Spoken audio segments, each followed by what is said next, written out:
अगर उन्होंने इडियट शब्द का इस्तेमाल विद्यार्थी के लिए किया है, स्टूडेंट के लिए किया है, तो हमें इस पे घोर आपत्ति है। अगर इडियट शब्द का इस्तेमाल उन्होंने अपने लिए किया है तो हम इसका स्वागत करते हैं। ये सेल्फ रियलाइजेशन उनकी है, उन्होंने एक्नॉलेज किया है। असंसदीय शब्द का इस्तेमाल बार बार पार्लियामेंट में करना ये राहुल गांधी जी की आदत बन गई है। आंदोलन में कोई गोली नहीं चली और किसी भी इस तरह की कार्रवाई का अधिकार वहां के लोकल डीएम के पास होता है, तो आज बच्चा बच्चा जानता है, लेकिन कांग्रेस का भी बच्चा नहीं जानता। सबसे पहली माफी तो राहुल गांधी जी को देश के युवाओं से मांगनी चाहिए। अगर उन्होंने इडियट शब्द का इस्तेमाल विद्यार्थी के लिए किया है, स्टूडेंट के लिए किया है, तो हमें इस पे घोर आपत्ति है। अगर इडियट शब्द का इस्तेमाल उन्होंने अपने लिए किया है तो हम इसका स्वागत करते हैं। ये सेल्फ रियलाइजेशन उनकी है, उन्होंने एक्नॉलेज किया है।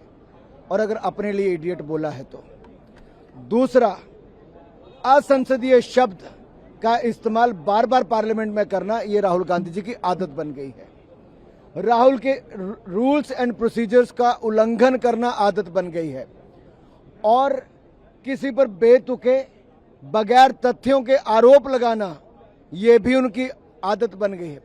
केवल सुर्खियां बटोरना और जैसा बाद में कोर्ट में जाकर माफी मांगते हैं, आज सदन का दुरुपयोग किया गया।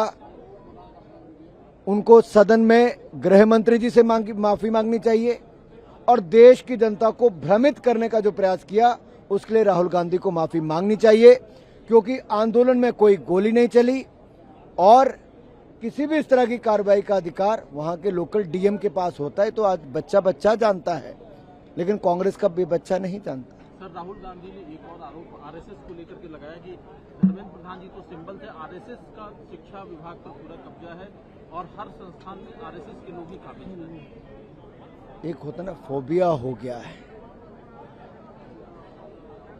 ये पीढ़ी दर पीढ़ी फोबिया है आरएसएस का। इनको शायद उनको पता नहीं कि राष्ट्रीय स्वयंसेवक संघ का कितना बड़ा योगदान इस देश के लिए है, और बार बार इस तरह की टिप्पणी उसके लिए करना, ये दोनों अपना कद दिखाते हैं, राहुल जी और प्रियंका जी। और मैं इतना ही कहूंगा, आरएसएस का शाखा ज्वाइन कर ले, थोड़े संस्कार आ जाएंगे, थोड़ी समझ आ जाएगी, तो टिप्पणी करने अपने आप बंद कर देंगे और राष्ट्रीय स्वयंसेवक संघ को समझ भी जाएंगे।